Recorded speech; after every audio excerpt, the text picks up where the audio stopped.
Greetings, greetings, greetings, greetings. Welcome, welcome everyone, wherever you may be. Thank you for joining me this morning as we begin the process of learning something new.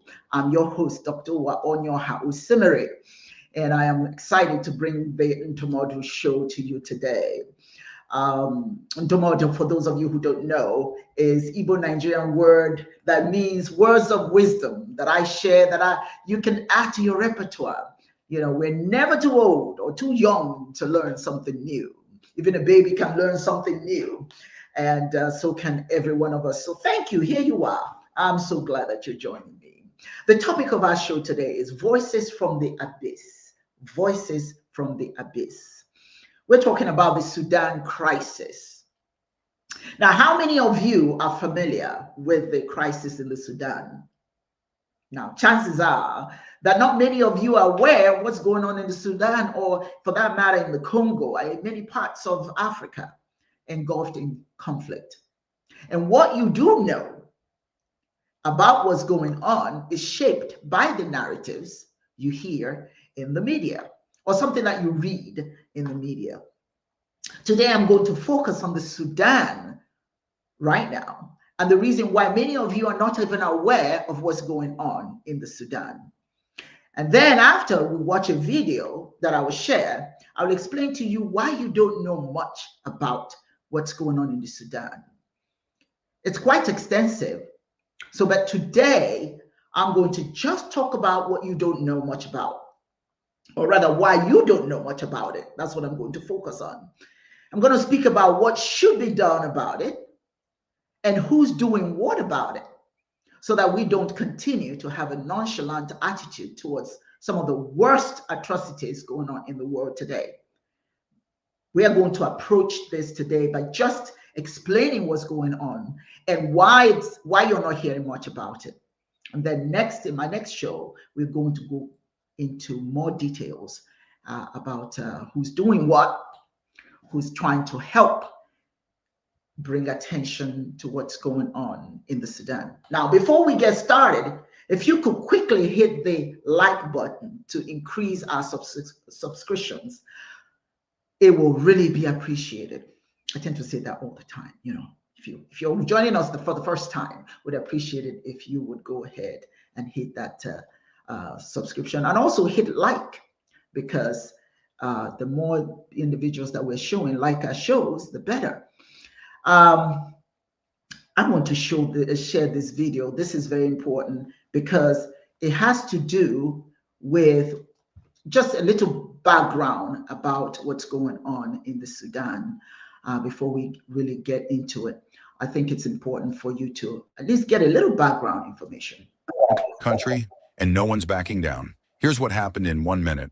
In April 2023, Sudan's National Army went to war with a powerful paramilitary group called the RSF, the Rapid Support Forces. It started as a power struggle between two generals who used to be allies. Both wanted to control Sudan after years of military rule, but their fight turned the capital, Khartoum, into a battlefield.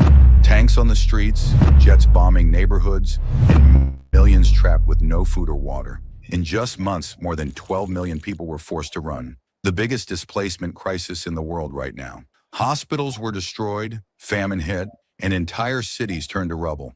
In Darfur, reports say the RSF carried out massacres, burning villages and killing civilians. The United Nations says over 20 million people now face starvation. Foreign aid can't reach them. Roads are blocked and planes are being shot down. Now the RSF controls most of Western Sudan, while the army holds the east. But both sides keep fighting, using drones and foreign weapons. I'm going to now show you some of what is going on. Not all of it, but some of it. As I speak, I'm going to leave these pictures on so that you can see them. many people have been displaced. Right now, even when we talk about displacement, my organization works to feed some people in the IDPS camps, and internally displaced people's camp in Borno State, Nigeria, where there's a lot of this discord going on, and the activity based on the activities of Boko Haram. Many of these people are displaced, so that's going on. And I just wanted to show you the human calamity that's going on.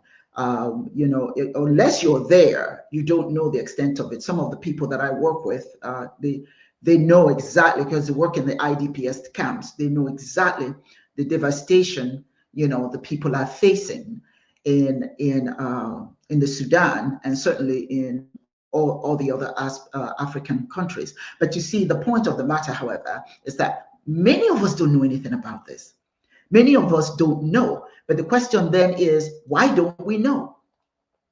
Why don't we know? There's a reason why we don't know what's going on. The way Africa is portrayed in international media is not neutral.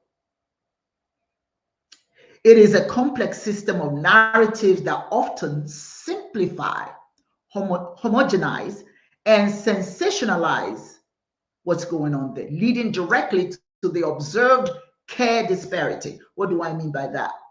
This framework, often called Afro-pessimism, you probably have never heard that word before. Afro-pessimism fundamentally influences how conflicts and humanitarian crises are received globally. It depends on how it's presented.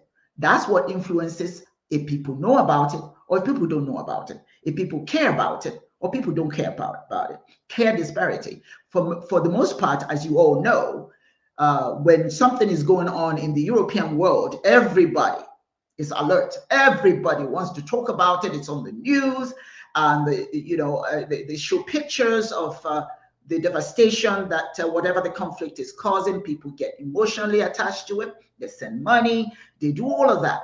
But you have to remember that the European nations, when they're in conflict, they are presented as individual countries, not the whole Europe. But in the case of Africa, it's presented as if it's all of Africa that's going through that. So homogenization, treating 54 nations, there are 54 nations in Africa. We treat them as if they are one. So that it appears that whatever the issue is with one country, then that it's smeared all over Africa. So if you're not interested in what's going on in this nation, you're certainly not going to be interested in what's going on elsewhere. The single biggest failure of international media is the tendency to treat Africa as a single, massive, and uniform entity, rather than a continent of 54 distinct, diverse nations with unique histories, politics, and challenges. They're all lumped into one. And once you lump them into one, you don't see the uniqueness. You don't see the reason why this is happening. You just assume it's happening all over Africa. So then what happens is you develop care disparity. You're no longer, you don't really care, because you assume, oh, it's just Africa. That's just the way it is. Okay. The African problem, it becomes the African problem, not the problem of the particular place where it's happening. It becomes the African problem. So the conflicts reported in the media, they are rarely reported as the internal political struggle in country X, in a particular country, but they are often lumped under the umbrella of African conflicts or tribal violence. You guys see where I'm going with this? This erases the specific context. Making it impossible for foreign audiences to understand the nuances or identify solutions. So what happens in country X is applied to all of Africa. And so it becomes too much to handle. It's just the way Africa is. It's not looked at as what the struggles that this particular African nation is going through. It's seen as this is just how Africa is. Then you have the context erosion. Because the media tends to generalize, it fails to explain the specific historical, colonial, and environmental factors that are driving a conflict, like the resource extraction in the DRC or climate-induced instability in the Sahel. Instead, the default narrative falls back on simplistic and often racist tropes about inherent instability throughout Africa, not in that particular country. When I talk to someone and they're quick to say to me, oh yeah, Africa, they have a lot of conflicts over there. But they're basing that not on what they really know about the conflict. What they know is what the media has said. And because the media lobs Africa as one country, that's why you ask some people about Africa, they think Africa is a country. Africa is a continent with 54 countries in it. So there are some areas in Africa that are doing very well. But because you lump us all together, right, you now have the impression there's conflict throughout Africa. And a lot of that is racist. It presents Africa as inherently unstable. Because an issue is happening here, instead of us trying to show interest and address it, then we think that's just the way they are in Africa. It's just the way things are. Now, there's another narrative that is always used in describing what's going on in Africa. Now, ladies and gentlemen, I'm trying to tell you why many of you don't know what's going on. Because when you hear about what's going on in Sudan, you're made to think it's throughout Africa. That's just the way things are in Africa. So you tend to lose interest because it becomes too much. Oh, this is going on in all Africa is just like that. So you're not interested in being a part of the solution. You don't even want to hear it. The crisis-centric narrative, you all know that, the 3Ds. When they cover Africa, it is usually focused on negative events. Negative events creating a perpetual state of emergency in the public imagination. When they cover Africa, they only see the negative, disaster, disease, despair. The coverage is called 3Ds. Disaster. What are some of the disasters that they cover when you talk about Africa? It's usually famine. They show famine. They show floods and natural catastrophe. So when they show Africa, and if they're showing just one part of Africa, they focus on the disaster that's happening there, but they make it seem like it's all of Africa, so that people are not inclined to do much because it's overwhelming. It's just way too many things happening. So because of that, you know, we just can't, there's nothing we can do about it, just the way Africa is. Then there's the narrative about disease. The other D is disease, epidemics, Ebola, malaria, HIV, you name it. They attach that to Africa. That's one of the 3Ds, disease. And then the other one is despair. Oh, it's so much despair there in Africa. You know, war, corruption, humanitarian crisis. When you portray Africa as one country, so that when something happens in one country, you say that it's, you make it seem like it's all of Africa that's that way, it becomes overwhelming for people. They think, you know, there's nothing you can do. The whole continent is a mess. So instead of the world trying to figure out how to help that particular area where this issue is happening, they just turn away. They don't announce it. It doesn't become a topic of conversation for any television station. Maybe a little blip of it, or maybe a little line of it, because it's assumed that's just the way things are. That's just the way they are over there. And if that's the case, there's nothing you can do. So the absence of normal reporting makes it difficult for people to know exactly what's going on in any particular part of Africa, as opposed to, oh, generalization. This is just the way Africa is. See, when the news cycle is solely dominated regarding Africa on crisis, because if you look at, if there's a discussion about Africa, what is it? It's the government, they're all corrupt and all that sort of thing. But there are some African nations that are doing quite well. But because we smear Africa with the challenges of one particular area, then you're less inclined to be interested in what's going on in Africa. So this is the absence of normal reporting. If it's just crisis on top of crisis, the audience never learns about the continent's vibrant arts.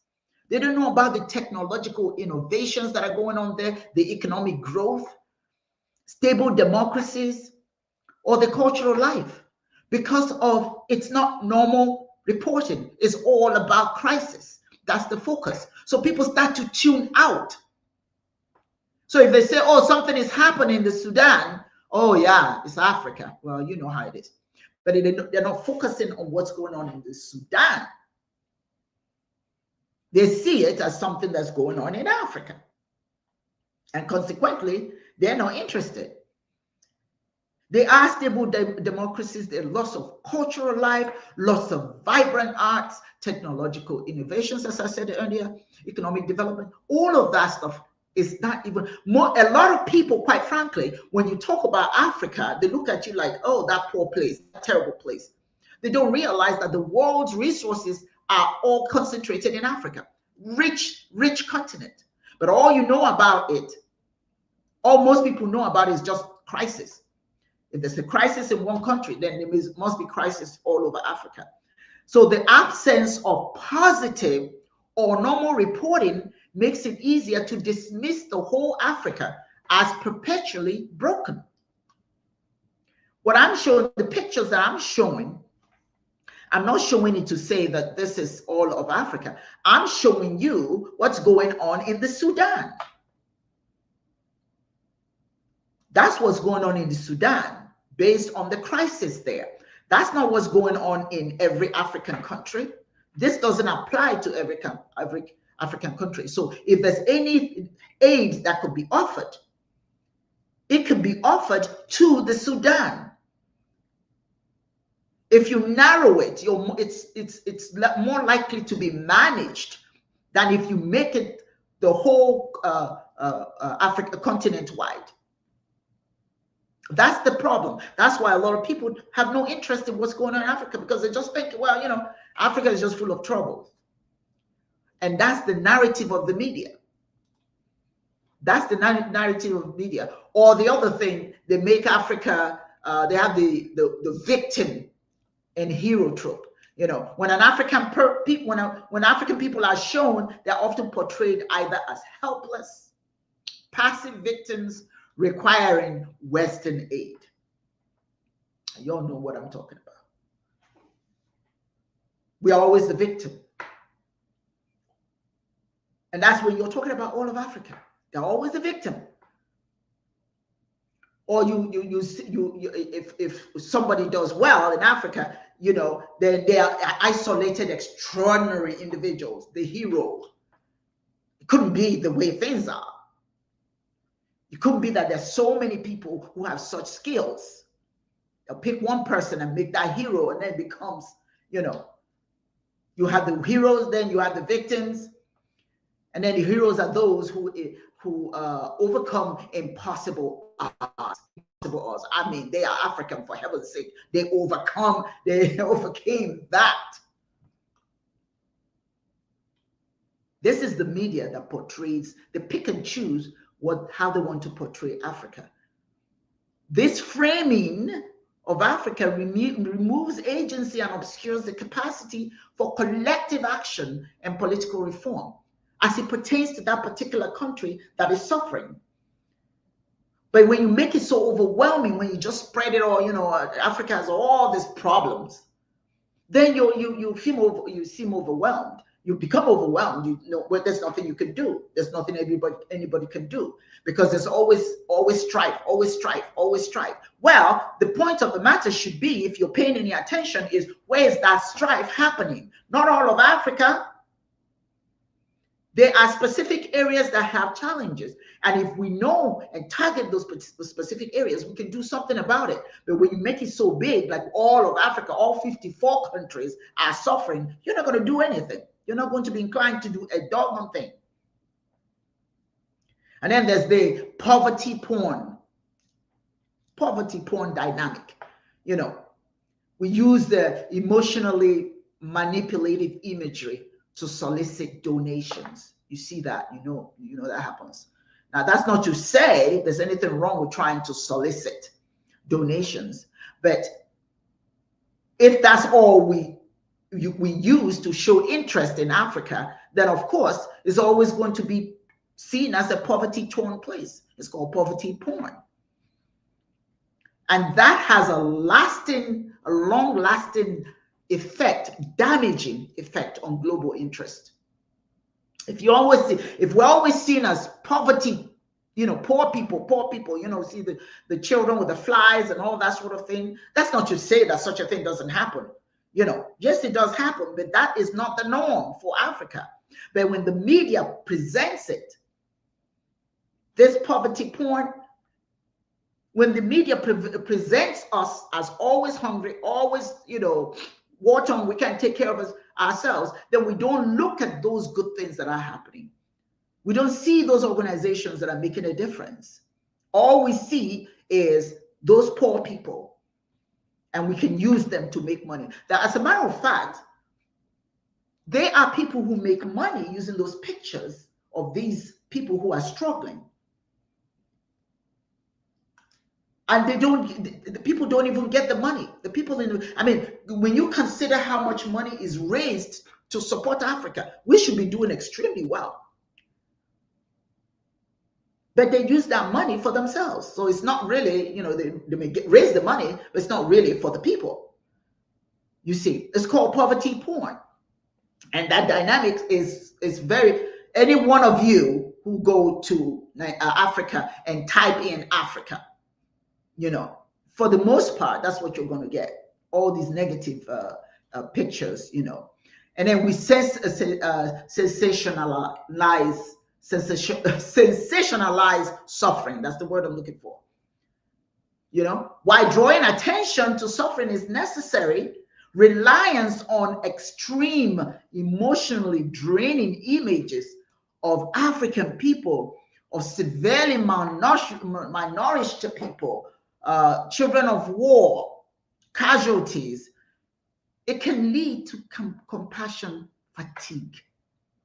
Because after a while, when you see enough of that, and you generalize, that's just how Africans are. You become fatigued. If something is going on in China that's devastating, you're more apt to pay interest. You're more apt to show interest, because it's not being generalized. If something is happening in any European nation, it's not generalized. It's focused on where that's happening. And you are not fatigued yet. All those poor people, you want to help. But when it comes to Africa, where everybody supposedly has no food, everybody's malnourished, people live in huts.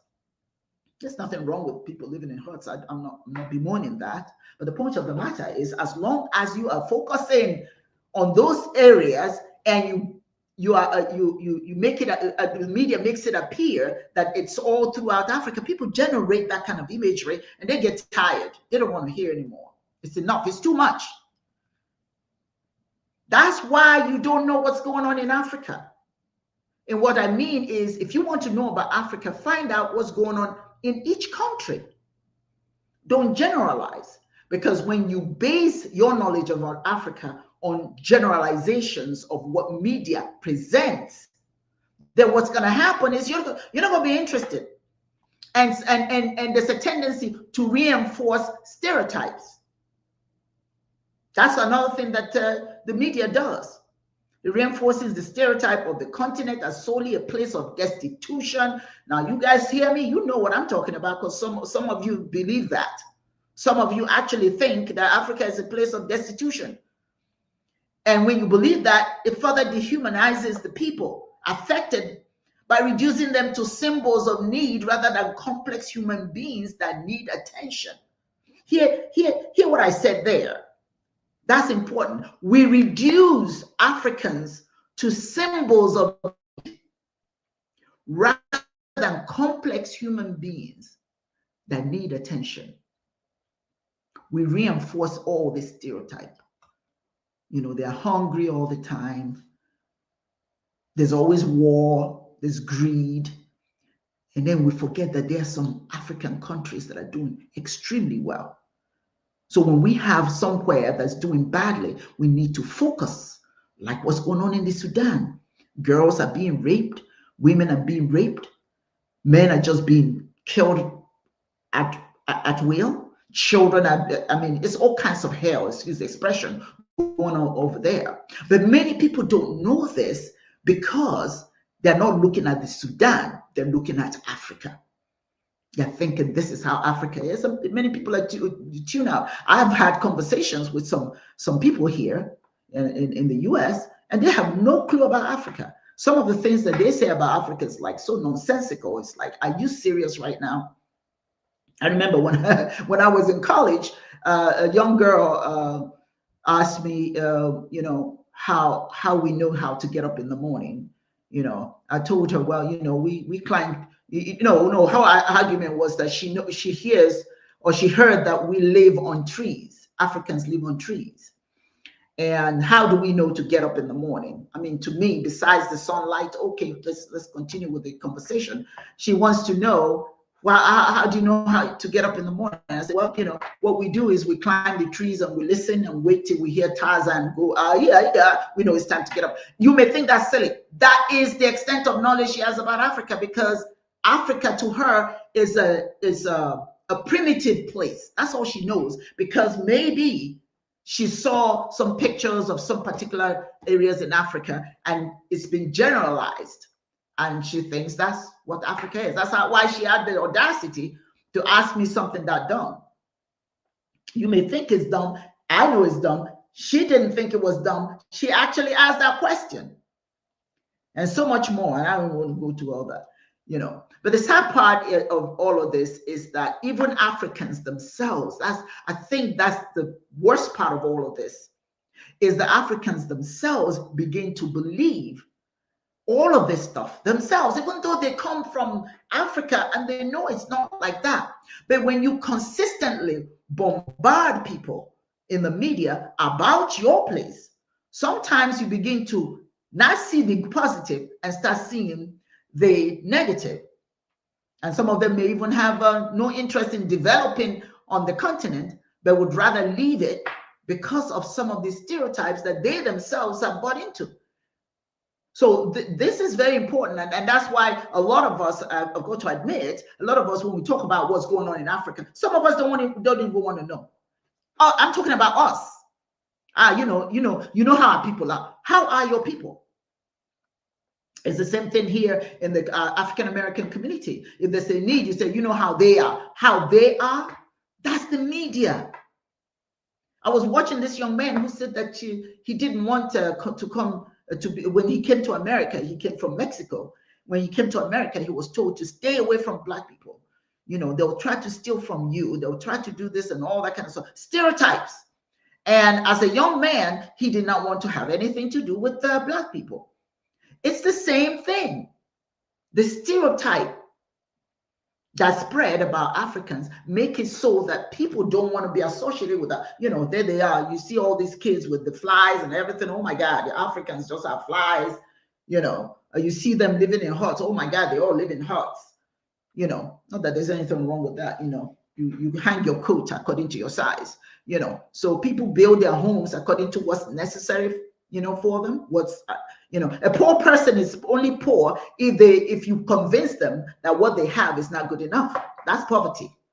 There are people who are quite happy with who they are and where they are. But when you start bombarding them with nonsense, or you don't have enough, then they start saying, why don't I have what this person has, blah blah blah, that kind of thing. So it's really, really important that we understand that the reason why there is not much help coming for Africa is because of how Africa is portrayed.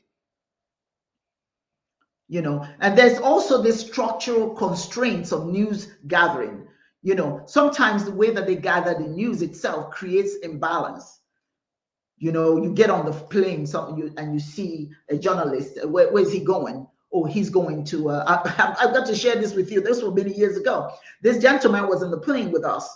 Now at that time it was Pan-African Airlines, Panam. It was from Panam Airlines, right?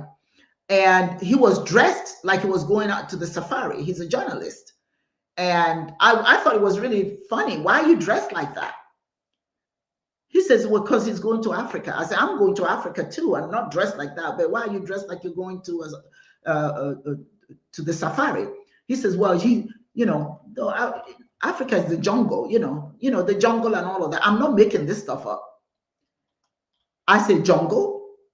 He says, yes, so you're dressed with a funny looking cap. And who are you expecting to see? This man really thought he was going to see the animals and all. I said, the only animals I've seen myself have been at the zoo. So unless you plan to go and make you're going to go and stay in the zoo, then maybe what you got on is appropriate. But you see, they are fly in, fly out journalism. These are people, they don't have a permanent place in Africa, right? They come in and they go. They don't have a bureaus or any particular place that monitors what's going on. They just have this fly-by-night journalists. They fly in only when there's a crisis. They don't follow anything, from its inception. They come in when it's a big crisis. When it reaches catastrophic level, that's when they come in. And then they do a reporting. They don't even know what led to that catastrophic level. They just report on what they see and they run out, and then they base it on previous information they may have read or something like that. So these reporters, they lack deep regional knowledge of what's happening. They all rely on pre-existing simplified frameworks to quickly file their reports, their stories before they leave the country. Those are some of these are some of the people who influence your thoughts, your opinion, your impressions about Africa and the conflicts that go on there.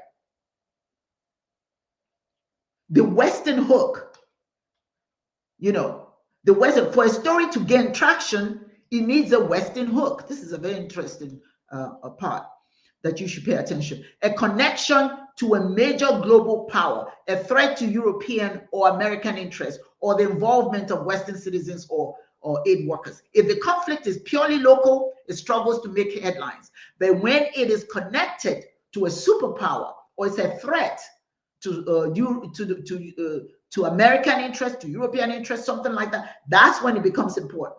Otherwise, it struggles to make headlines. Nobody wants to talk about it. That's another part. That's another reason why some of these things are not reported. That's why you don't know about them. So it's not that people are not really interested. It's that how it's presented determines the level of interest that people will have. When you have that Western hook, if the Western nations are impacted, then it becomes something that's important that we want to know about it. If the Western countries are not impacted, for the most part, we don't want to know. We don't want to know. So it's really, really important for us to understand the reason why a lot of these, and I'm keeping these pictures here, but I'm keeping it to emphasize the Sudan, what's going on in the Sudan. This is not what's going on in all of Africa. This is what's going on in the catastrophe, the human catastrophe that's going on. These people have no water to drink, no food, no nothing, and they have children. you know, but most people don't know. Many people don't know that this is what's going on. So many people don't bother to support them. And it goes on and on and on and on and on. And most of us, and that to me, this is really, really important. Most of us really do not care, because for a lot of us, Black people, we think it doesn't, it doesn't affect us. It's over there. But anything that affects any Black person anywhere, as an African person, we should be concerned. I'm not so concerned the rest of the world being caring enough to help us. It's a global world. It's certainly important for us, for everybody to care about everybody, because Black people certainly help. They help when something happens anywhere. We support. We give our support, and certainly we expect and would appreciate that people support us as well when things are happening. However, it's important for us African people to not listen or focus our interest on what's going on in Africa based on what the media is saying to us, because the media doesn't always paint the right picture. It doesn't paint the right picture to enable you to understand exactly where these problems are happening. It tells you in your mind what a chaotic continent. You don't want to be bothered. So if we rely consistently on these narratives,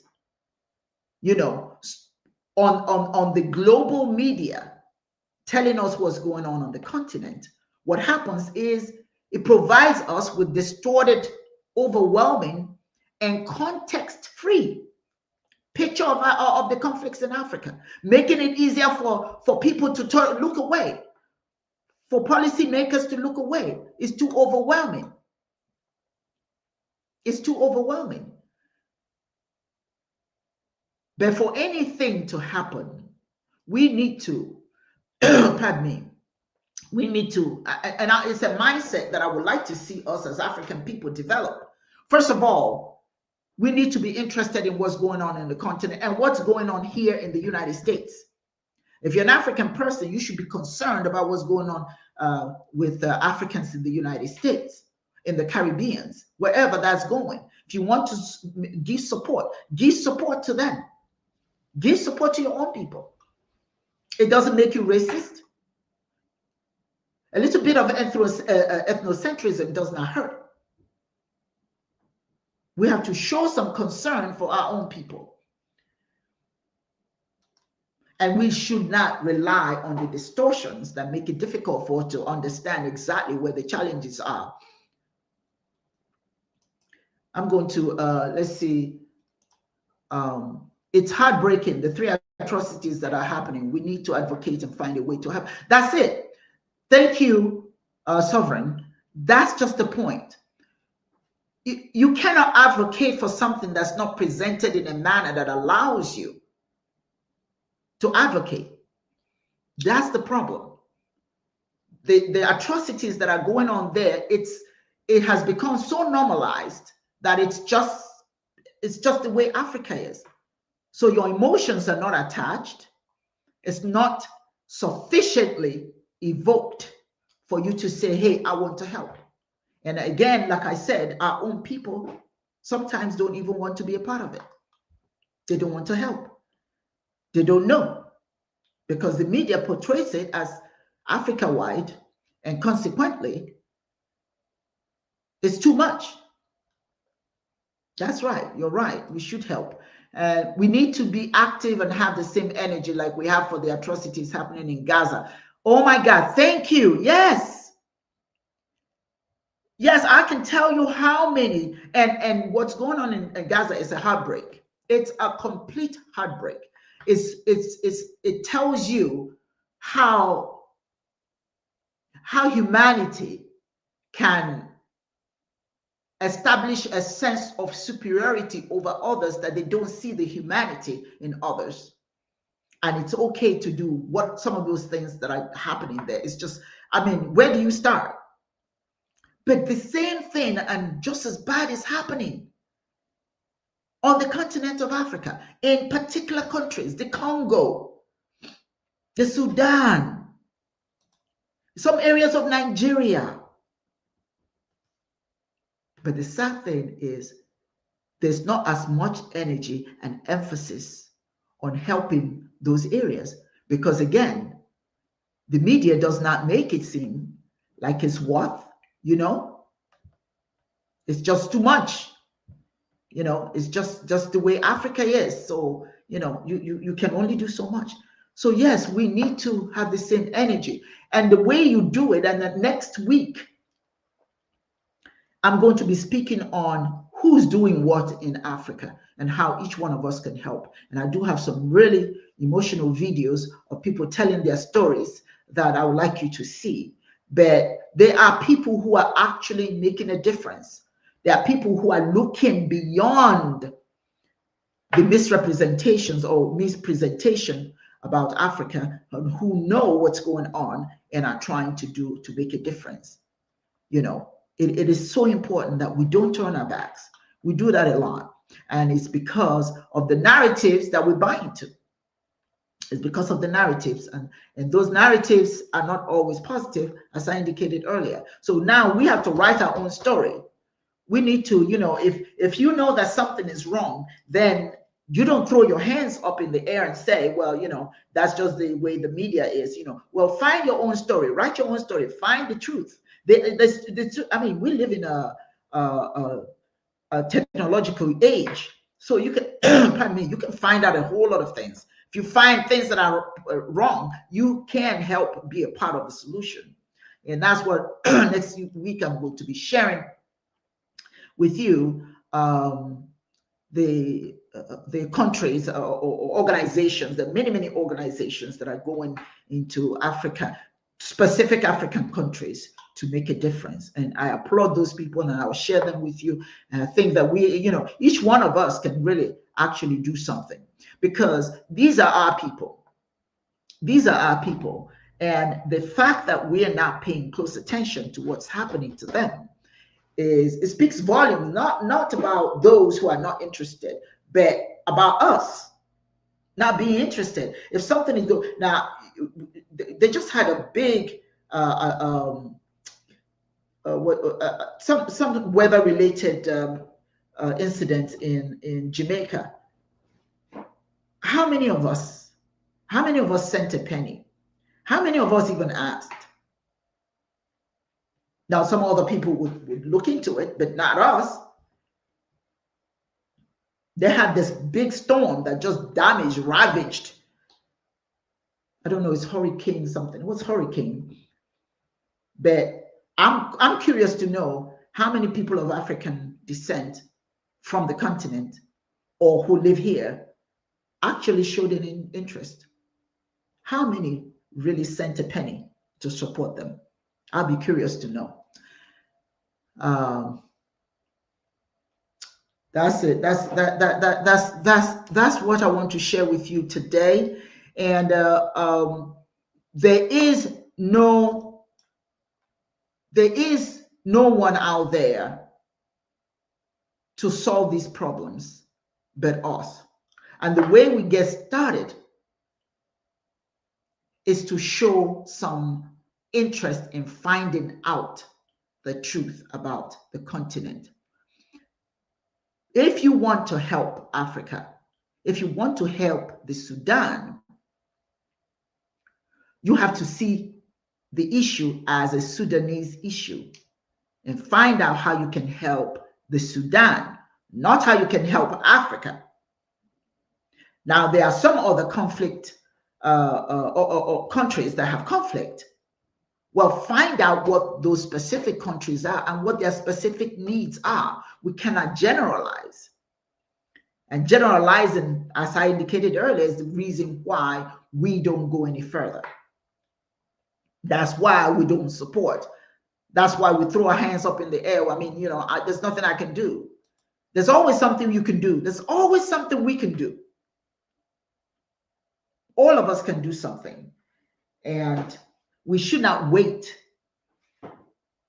for outsiders, if I may use that expression, to do the work for us, to support us. We can support our own. We can do it. So today, I'm going to challenge you, Go and find out what you can do to, and you know, and here's the thing, people tend to think if they don't have money, you know, then they can't help. Well, you know what, you can help. Even if you don't have money, you can help solicit money for the organization, I mean for the country, you, for the organizations that are helping, that need the money. If you don't have the money, you can solicit. You can go to the, some of them have GoFundMe. And if you know what the link is, share it on your Facebook page, share it on your TikTok. You can do something.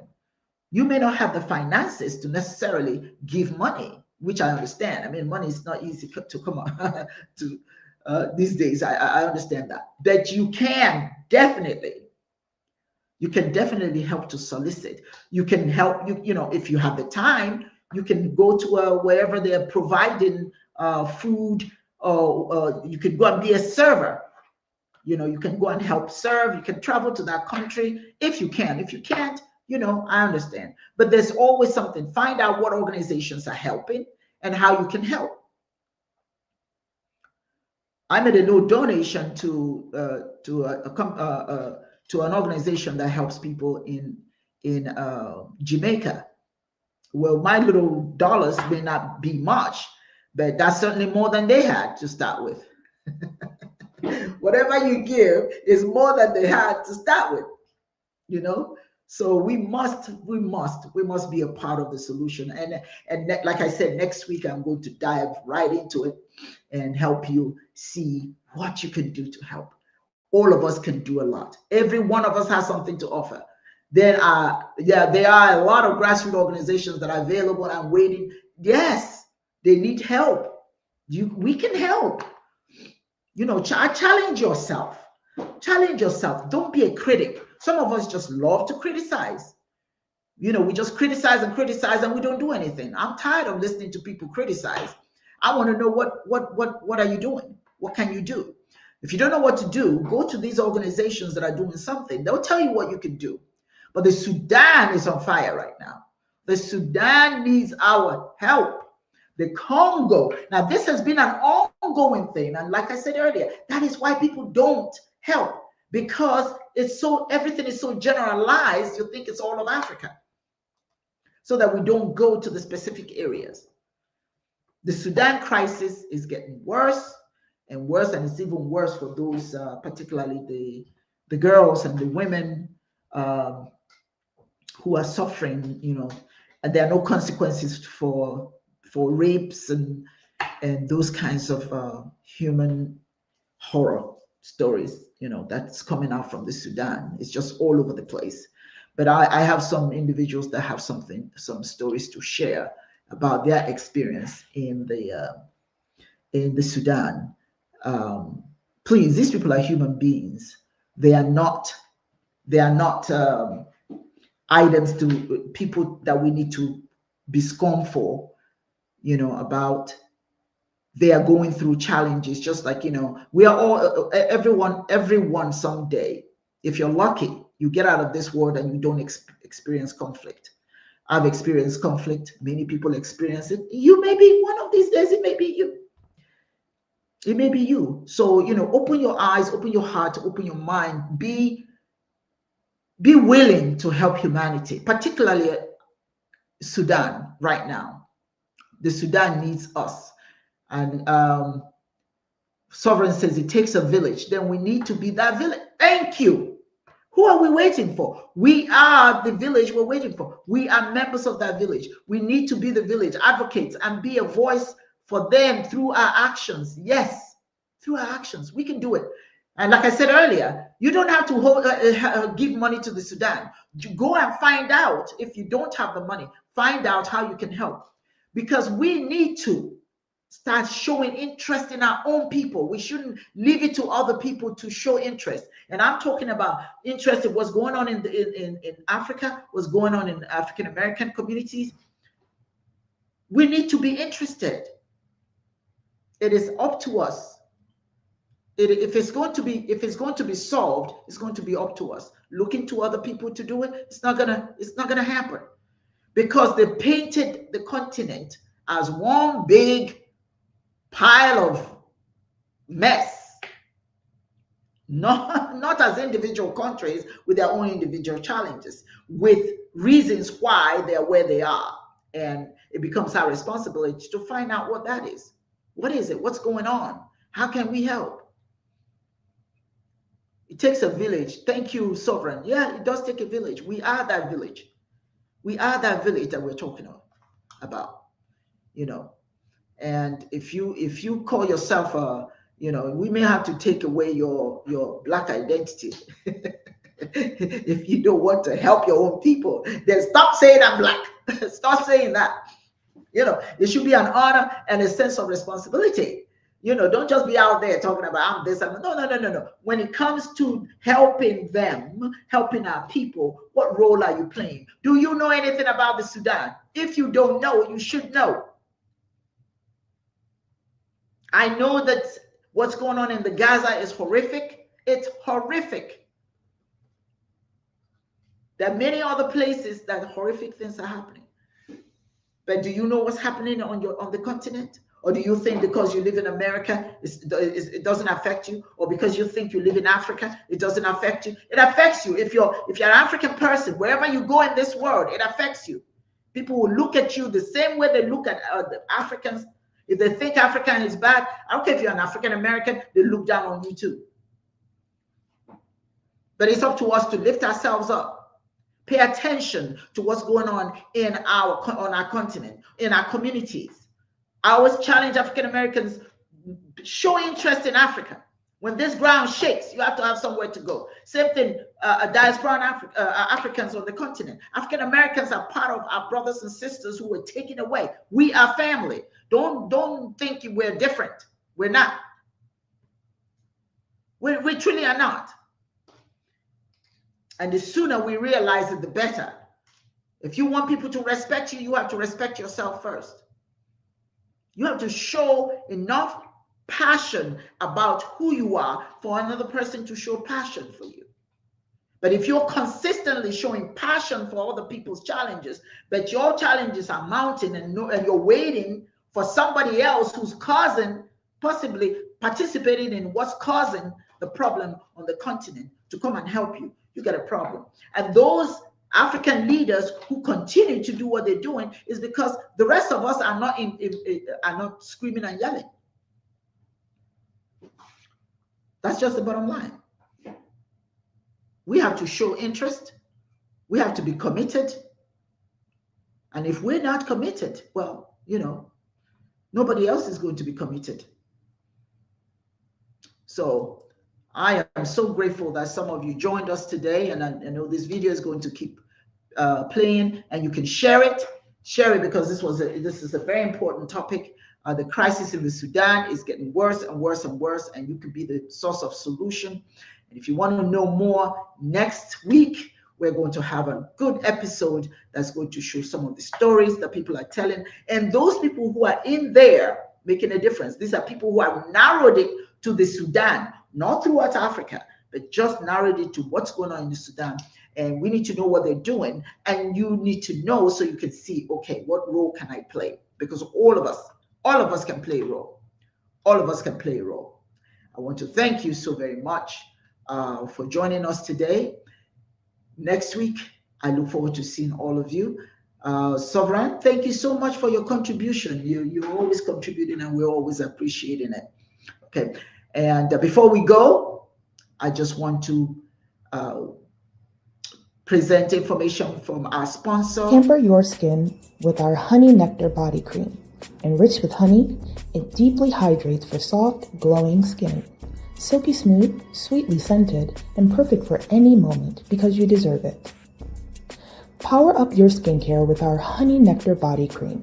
Infused with honey, it hydrates and protects, leaving skin smooth and refreshed. With a subtle, masculine scent, it's confident in a jar.